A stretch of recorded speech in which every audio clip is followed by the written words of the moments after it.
Bueno, hoy es el tema, aún no lo hemos alcanzado, y habla desde capítulo 3 de Filipenses, del 12 al 14. Mismo estoy convencido que todavía no lo he alcanzado, pero prosigo a la meta, ¿sí? Prosigo a la meta. La salvación, y quiero recalcar esto porque a veces nos confundimos, salvación no es todo por el cual Dios nos llamó. Salvación no es un premio. Pablo está hablando de un premio aquí.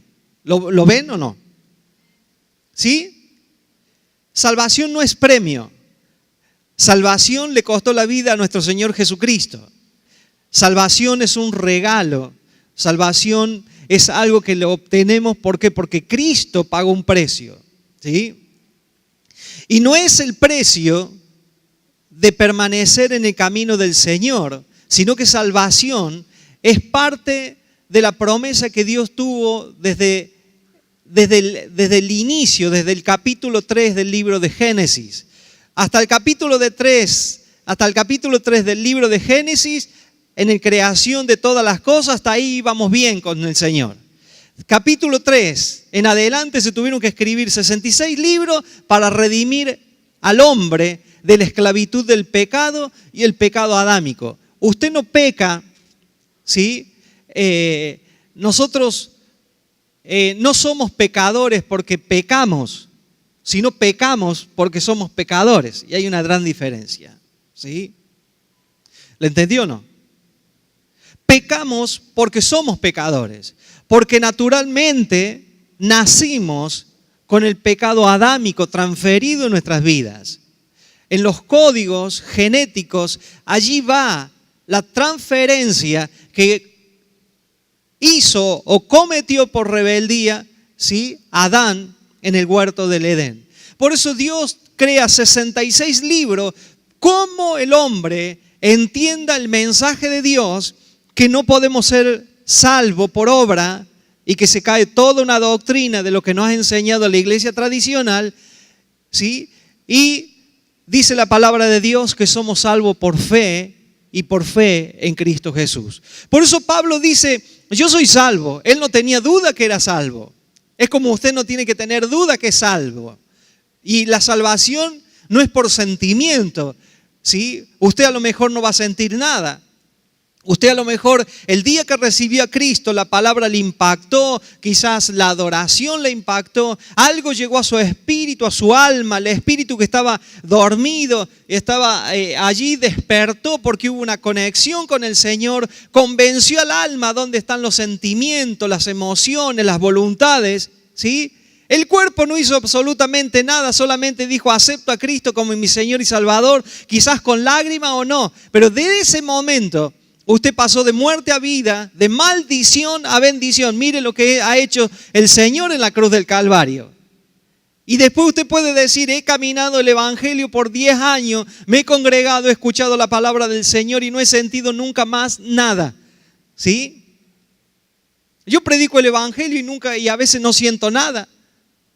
Pero sé que estoy predicando la palabra del Señor. Porque salvación fue el instante que el Señor pagó el precio por nosotros en la cruz del Calvario. Pero propósito, se avanza el propósito, ¿sí? Conforme a la salvación, a la vida eterna, conforme como hijo y hija de Dios, ¿sí? Ya se cumplió para con nuestras vidas. Somos hijos de Dios. ¿Amén? ¿O cuántos dudan? No tenemos que, pero hay un propósito. Salvación no lo es todo. Es el inicio de entrar en el reino de Dios. Ahora viene un propósito. ¿Para qué fuimos hechos? Para reflejar y para revelar lo que hay en los cielos, que se refleje y se revele aquí en la tierra. Por eso Pablo dice, yo no lo he alcanzado, y como primer punto dice, para avanzar al propósito es necesario seguir luchando. Digan conmigo, debo seguir luchando. Pablo dice, sigo adelante. Dice Pablo. La traducción Reina Valera dice, prosigo a la meta. Si vamos a avanzar hacia la madurez o hacia el propósito, tenemos que reconocer la importancia de seguir luchando por ella. No debemos perder de vista el propósito que tiene Cristo para con nosotros. Todos vivimos tentación a diario. A diario. A veces hemos cedido, pero por amor y porque está establecido el reino de Dios en mi vida, porque está establecida la palabra, y la palabra dice que no debo cometer adulterio, que no debo mentir, que no debo estafar, que no debo calumniar, que tengo que bendecir aún hasta mis enemigos. Entonces Dios puede decir, este es un ciudadano del reino de los cielos y se convierte en embajador de Cristo en la tierra. ¿Sí? Pero también Satanás viene con algo legal y que dice, él va a pecar porque su linaje es de pecado y es el pecado adámico. Estamos en dos caminos legales. Un camino legal que es el reino de Dios, que el día que nosotros recibimos a Cristo, establecimos en nuestra vida el reino de Dios, pero también hay otro camino legal que la carne, por eso dice, carne y sangre no pueden heredar, ¿qué? ¿Ah? El reino de Dios. Pero también dice, aunque el espíritu está dispuesto, la carne se opone. Entonces, hay dos caminos legales a donde nosotros nos presentamos. El camino legal de parte de Dios, que quiere hacer la voluntad de Dios, pero el camino legal también que la carne, naturaleza caída, no quiere hacer la voluntad de Dios. Por eso, si no luchamos, ¿sí?, y no presentamos nuestra vida delante de Dios, nos convertimos como la tortuga y la liebre. La liebre dice, esta tortuguita, miren si me van a ganar a mí. Y dice que la liebre se fue a dormir, se fue a comer, pero la tortuga, perseverante. ¿Sí? Y a veces somos los cristianos así. Nos dejamos convencer con un montón de cosas. Es más fácil escuchar una prédica que prepararnos en nuestro corazón la palabra del Señor. Hay algo que siempre me aterra a mí de unos pasajes bíblicos, que dice, mi pueblo erra por falta de conocimiento, por cuanto tú te olvidaste de mi ley, yo me olvidaré de tu hijo. ¿Sí? O sea, ¿saben por qué? Porque yo quiero dejar una herencia. Si yo no le puedo dejar mansiones, ni propiedades, ni riquezas económicas en la cuenta del banco, por lo menos a mis hijos me voy a esforzar para enseñarles lo que es el reino de Dios y su justicia. Y que ellos el día de mañana van a tener voluntades para hacer conforme a la voluntad de Dios o no hacer conforme a la voluntad de Dios. Eso no te lo da una iglesia. Eso se enseña en casa, en el hogar. Por eso es una lucha constante. Por eso es una lucha. Más que predicarle la palabra de Dios, yo le tengo que dar un estilo de vida que ellos vean a su Padre. Por eso la palabra del Señor, Hebreos capítulo 13, verso 7, allí puede estar en ese pasaje, dice, miren a vuestros pastores. Mire, y este consejo lo he dado a hijos de pastores que se congregaban en otros lugares. Tu mejor pastor es tu padre. Tu mejor pastor es mamá y tu mejor pastor es papá. Porque de ahí vas a recibir los sabios ejemplos. ¿Sí? Para que tú puedas ver que el pastor no es una persona que solamente lo ves los domingos, sino que lo puedes ver a diario. Considerad a vuestros pastores. A veces lo voy a buscar, no estaba en mi bosquejo. Hebreos capítulo 13.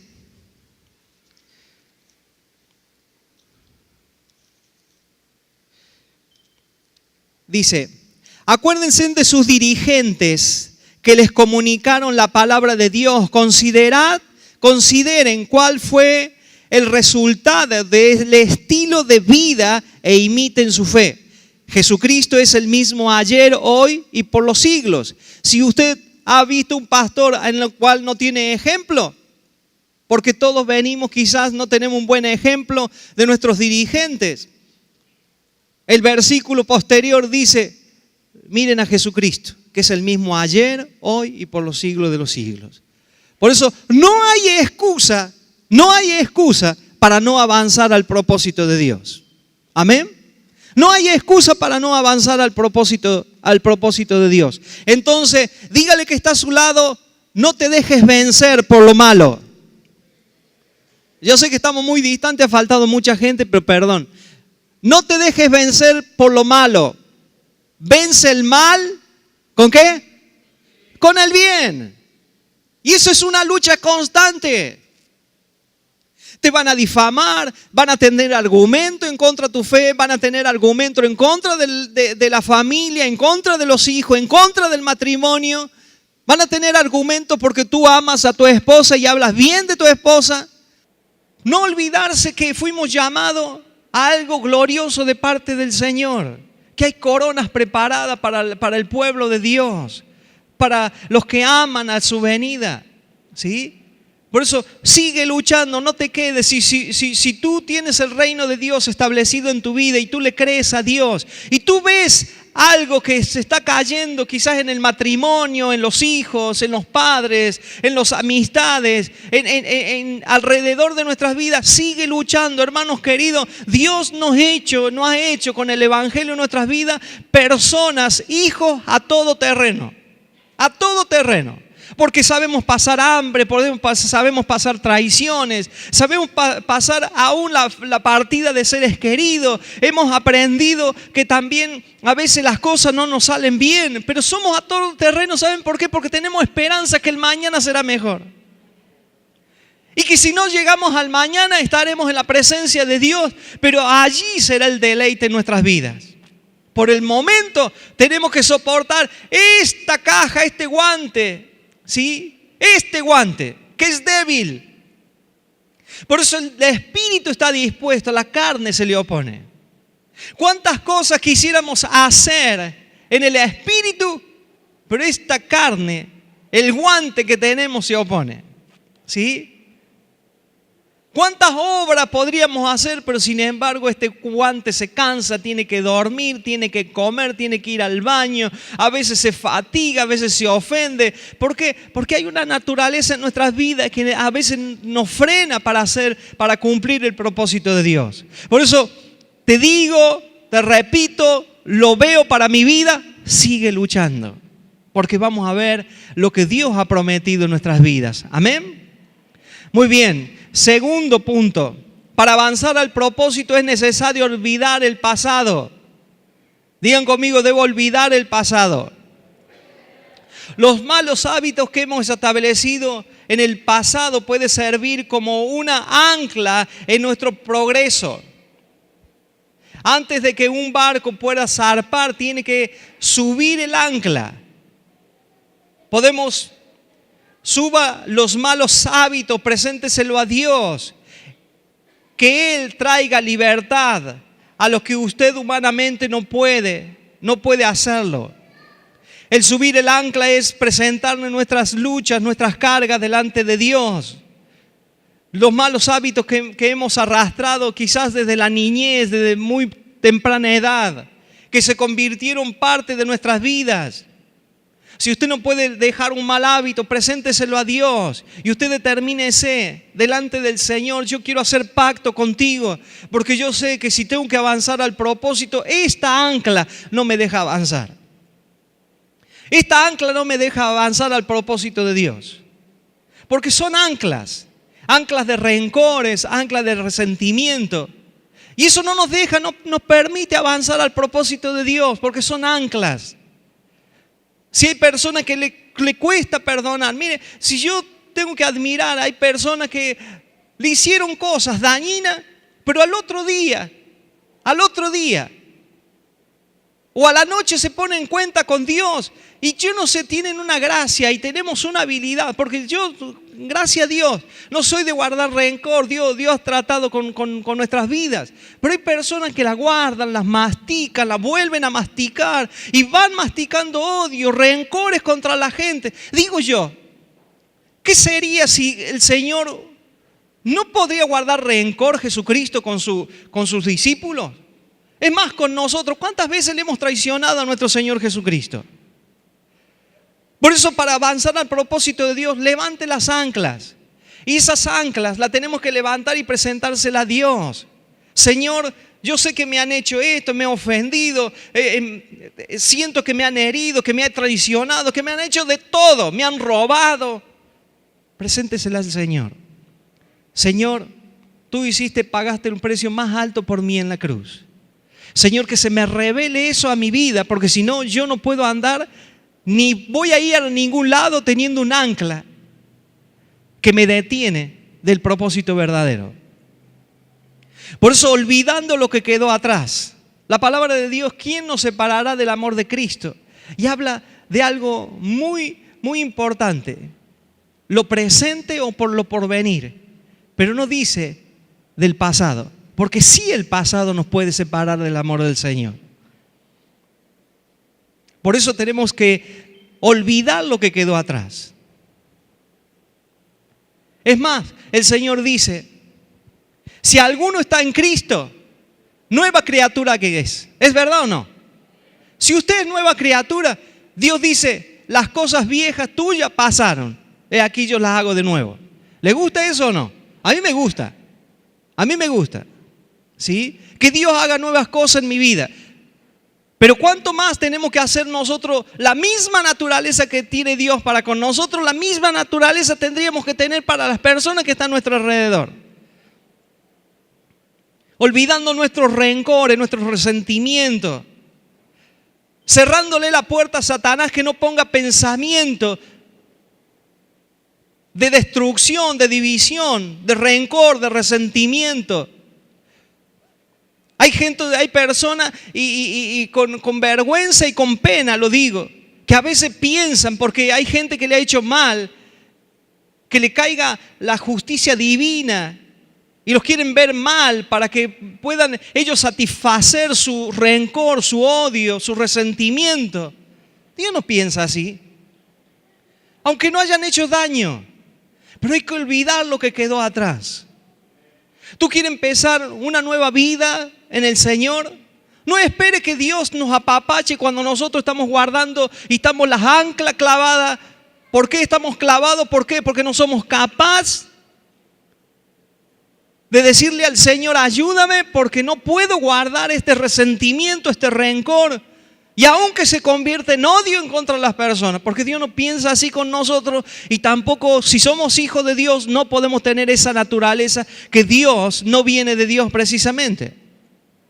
Por eso cada vez que nuestro sentimiento nos agolpa tenemos que pensar, ¿viene de Dios esto o viene del diablo? No es muy difícil tener discernimiento en esa parte, porque hay cosas, hermanos queridos, que con justa razón yo le podría decir esto no viene de Dios. Porque Dios tiene misericordia. Dios tuvo misericordia de un ladrón que estaba al lado de él. Mientras que la gente podría decir, esta persona no es digno de acariciar la salvación. Pero sin embargo, el Señor le dijo, hoy estarás conmigo en el paraíso. ¿Sí? Siempre dejemos la justicia para Dios. Siempre dejemos la justicia. Si usted está bien, ¿sí? Si usted está bien, tenga paz. Usted puede tener paz delante de Dios. Pero tiene que olvidar lo que quedó atrás. Por eso hay que luchar. ¿Sí? Por eso hay que luchar. El resentido no lucha. Deja escapar su odio, deja escapar su resentimiento. Libera su resentimiento viendo el mal de los demás.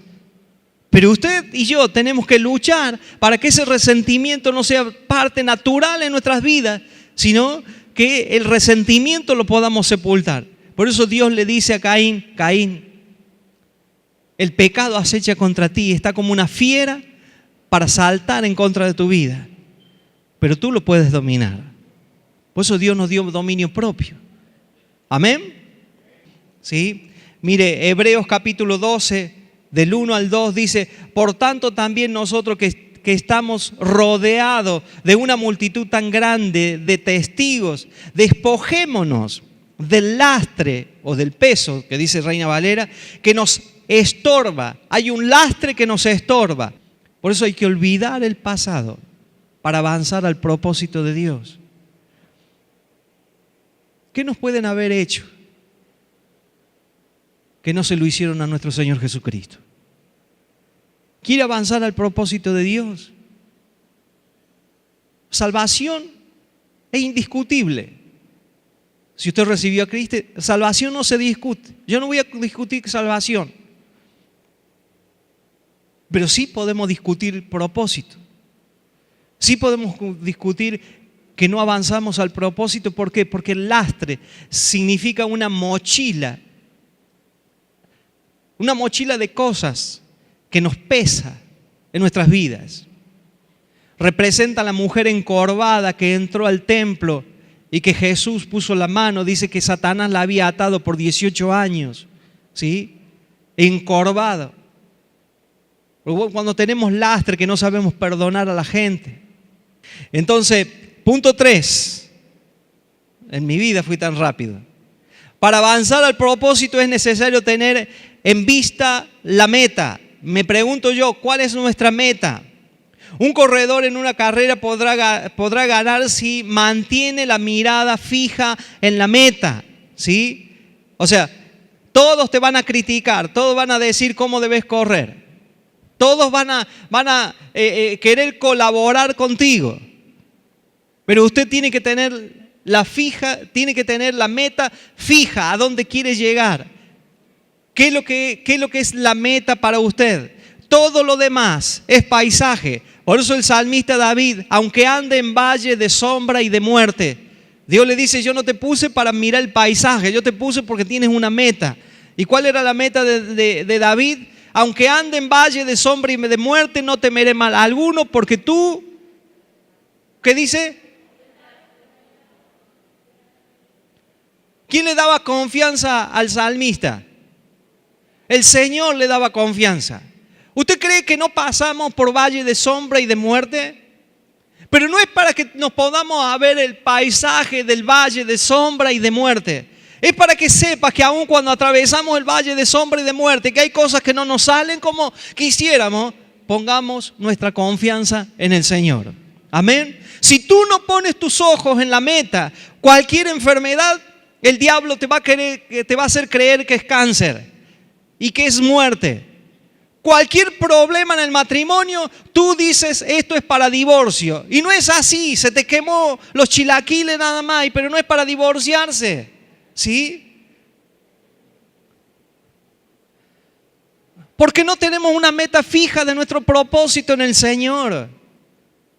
Sobre todas las cosas, casarse con un argumento, ¿cómo vamos a edificar la iglesia del mañana? Aunque no seamos pastores de la iglesia, ¿qué quiere ver en la iglesia del mañana? ¿Quién sabe? Dios le revela a la iglesia que Dios quiere establecer de acá en el año 2015, 2020, y Dios lo está llamando a usted. Pero si nosotros nos casamos solamente para ser felices, hermanos queridos, es un mal negocio. Lo voy a predicar el domingo que viene.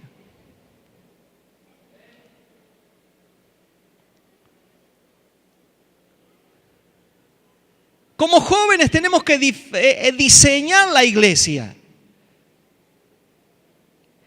Porque la iglesia, si se convierte para los jóvenes en un parque de entretenimiento, el mundo conoce más de entretenimiento que la iglesia. Hermanos queridos, cuando yo tenía 18 años íbamos a la iglesia y no se creen que era la iglesia un pop que tenemos ahora. Hacemos 1000 cosas para que los jóvenes establecerlos dentro de la iglesia, pero sin embargo buscan el mundo. Entonces no aman al Señor, no se les reveló el Señor y no tienen propósito en la vida.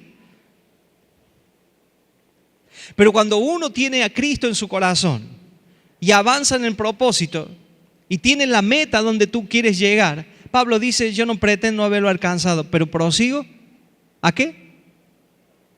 ¿A qué? A la meta, ¿sí? Del supremo galardón. Hay un supremo galardón. Entonces, Pablo da testimonio de que él tiene en vista la meta principal. Su propósito en el verso 14 dice es ganar el premio que Dios ofrece mediante su llamamiento celestial en Cristo Jesús.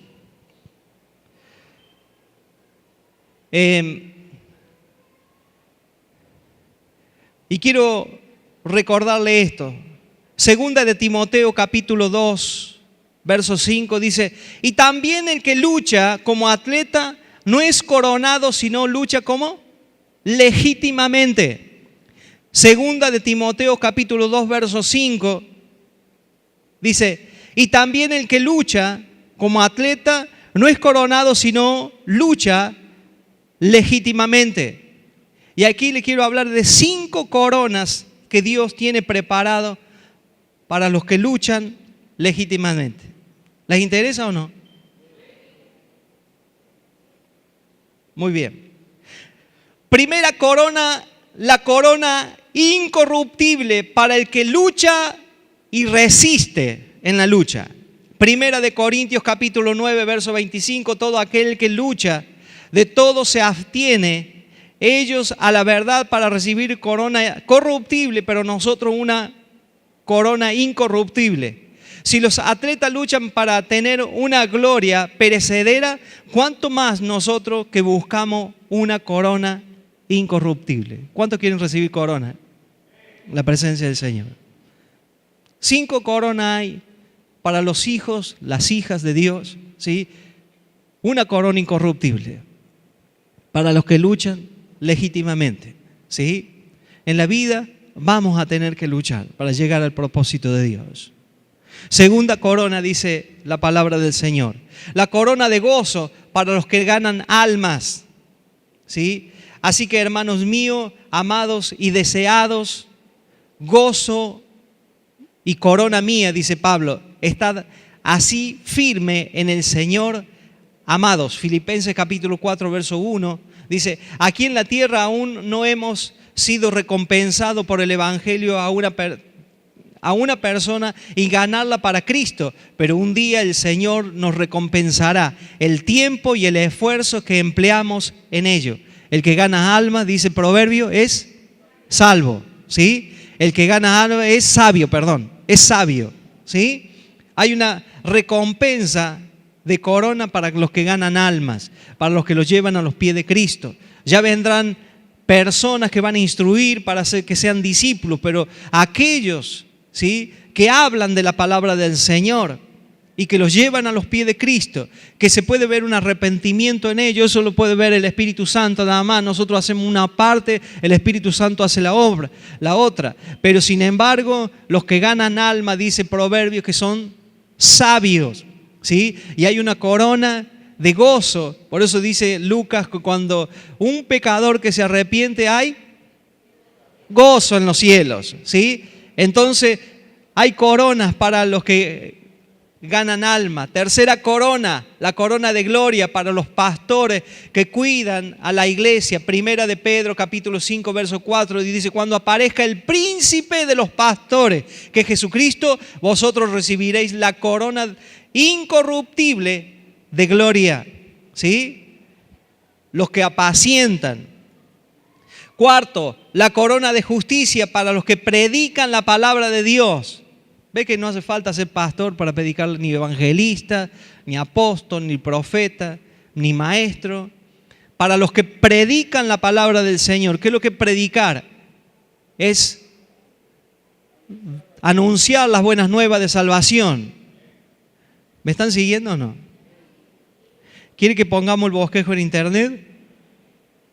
La corona de justicia para los que predican la palabra de Dios, segunda de Timoteo capítulo 4 verso 8, dice, por los demás me está guardada la corona de justicia, la cual me dará el Señor juez justo en aquel día. Y no solo a mí, dice Pablo, sino también a todos los que aman su venida. Amén. ¿Sí? Entonces, la corona de justicia. La quinta corona, hay algunos que dicen hay una séptima corona, pero dice la corona de vida, que es la tenemos por guardar el testimonio. Para los que son fieles. ¿Cuántos son fieles? A ver. ¿Sí? Apocalipsis capítulo 2 verso 10 dice, no temas a nada lo que va a hacer lo que vas a padecer. He aquí el diablo echará a alguno de vosotros a la cárcel para que seáis probados y tendréis tribulación por 10 días. Sé fiel hasta la muerte. ¿Hasta cuándo? Dígalo fuerte, ¿hasta cuándo tengo que ser fiel? Y yo te daré la corona de vida. 5 coronas, ¿qué más quiere? Pero gracias al Señor, todas esas coronas, cuando aparezca Cristo, se las pondremos a los pies del Señor, ¿sí? Porque por un momento traerá gozo, traerá alegría las coronas del propósito para el cual, dice Pablo, prosigo a la meta. Pero todas esas coronas las pondremos a los pies de Cristo y le decimos gracias a ti, Señor, porque no hay argumento ni mérito alguno mío para recibir una corona. Y ahí se va a cumplir la palabra del Señor que dice que el Señor es Rey de reyes y Señor de señores, ¿sí? Por eso el único Rey es Jesucristo. Póngase de pie, iglesia.